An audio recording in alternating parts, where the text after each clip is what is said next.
زید بن وہب نے کہا کہ میں مقام ربضہ سے گزر رہا تھا کہ ابو ذر رضی اللہ عنہ دکھائی دیے۔ میں نے پوچھا کہ آپ یہاں کیوں آ گئے ہیں؟ انہوں نے جواب دیا کہ میں شام میں تھا تو معاویہ رضی اللہ عنہ سے میرا اختلاف قرآن کی آیت جو لوگ سونا اور چاندی جمع کرتے ہیں اور انہیں اللہ کی راہ میں خرچ نہیں کرتے کے متعلق ہو گیا۔ معاویہ کا کہنا یہ تھا کہ یہ آیت اہل کتاب کے بارے میں نازل ہوئی ہے، اور میں کہتا تھا کہ اہل کتاب کے ساتھ ہمارے متعلق بھی یہ نازل ہوئی ہے۔ اس اختلاف کے نتیجے میں میرے اور ان کے درمیان کچھ تلخی پیدا ہو گئی، چنانچہ انہوں نے عثمان رضی اللہ عنہ جو ان دنوں خلیفۃ المسلمین تھے کہ یہاں میری شکایت لکھی۔ عثمان رضی اللہ عنہ نے مجھے لکھا کہ میں مدینے چلا آؤں، چنانچہ میں چلا آیا۔ وہاں جب پہنچا تو لوگوں کا میرے یہاں اس طرح ہجوم ہونے لگا جیسے انہوں نے مجھے پہلے دیکھا ہی نہ ہو۔ پھر جب میں لوگوں کے اس طرح اپنی طرف آنے کے متعلق عثمان رضی اللہ عنہ سے کہا تو انہوں نے فرمایا کہ اگر مناسب سمجھو تو یہاں کا قیام چھوڑ کر مدینے سے قریب ہی کہیں اور جگہ الگ قیام اختیار کر لو۔ یہی بات ہے جو مجھے یہاں ربضہ تک لے آئی ہے۔ اگر وہ میرے اوپر ایک حبشی کو بھی امیر مقرر کر دیں تو میں اس کی بھی سنوں گا اور اطاعت کروں گا۔ صحیح بخاری حدیث نمبر 1406۔ سعید جریری نے ابو العلا یزید سے بیان کیا، ان سے احنف بن قیس نے، انہوں نے کہا کہ میں بیٹھا تھا۔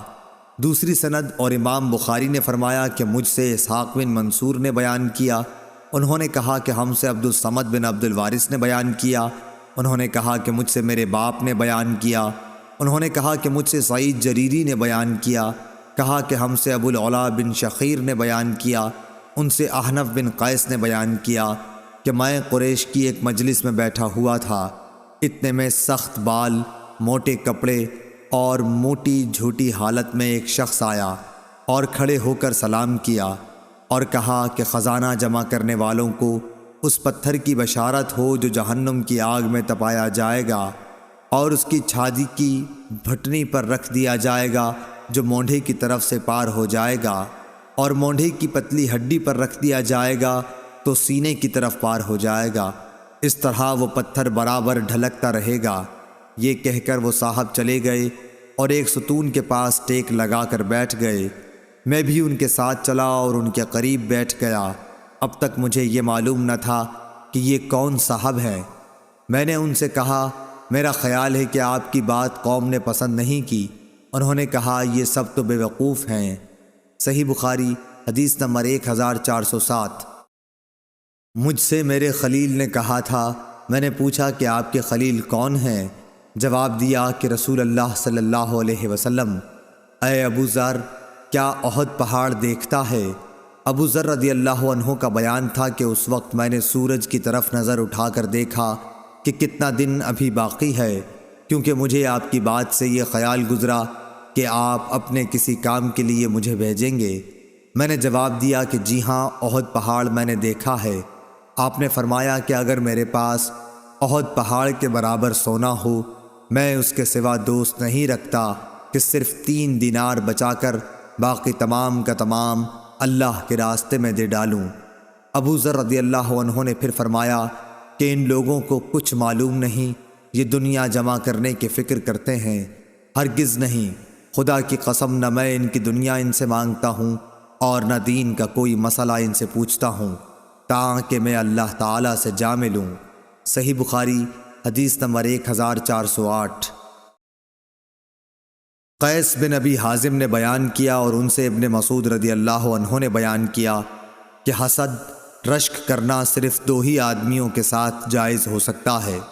ایک تو اس شخص کے ساتھ جسے اللہ نے مال دیا اور اسے حق اور مناسب جگہوں میں خرچ کرنے کی توفیق دی، دوسرے اس شخص کے ساتھ جسے اللہ تعالیٰ نے حکومت، عقل، علم قرآن و حدیث اور معاملہ فہمی دی اور وہ اپنی حکمت کے مطابق حق فیصلے کرتا ہے اور لوگوں کو اس کی تعلیم دیتا ہے۔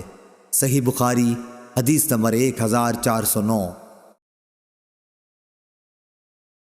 عبد الرحمن بن عبداللہ بن دینار نے بیان کیا، ان سے ان کے والد نے، ان سے ابو صالح نے اور ان سے ابو ہریرہ رضی اللہ عنہ نے کہ رسول اللہ صلی اللہ علیہ وسلم نے فرمایا، جو شخص حلال کمائی سے ایک کھجور کے برابر صدقہ کرے اور اللہ تعالیٰ صرف حلال کمائی کے صدقے کو قبول کرتا ہے تو اللہ تعالیٰ اسے اپنے داہنے ہاتھ سے قبول کرتا ہے، پھر صدقہ کرنے والے کے فائدے کے لیے اس میں زیادتی کرتا ہے، بالکل اسی طرح جیسے کوئی اپنے جانور کے بچے کو کھلا پلا کر بڑھاتا ہے تاکہ اس کا صدقہ پہاڑ کے برابر ہو جاتا ہے۔ عبد الرحمن کے ساتھ اس روایت کی مطابقت سلیمان نے عبداللہ بن دینار کی روایت سے کی ہے، اور ورقہ نے ابن دینار سے کہا، ان سے سعید بن یسار نے، ان سے ابو ہریرہ رضی اللہ عنہ نے، اور ان سے نبی کریم صلی اللہ علیہ وسلم نے، اور اس کی روایت مسلم بن ابی مریم، زید بن اسلم اور سہیل نے ابو صالح سے کی، ان سے ابو ہریرہ نے، اور ان سے نبی کریم صلی اللہ علیہ وسلم نے۔ صحیح بخاری حدیث نمبر 1410۔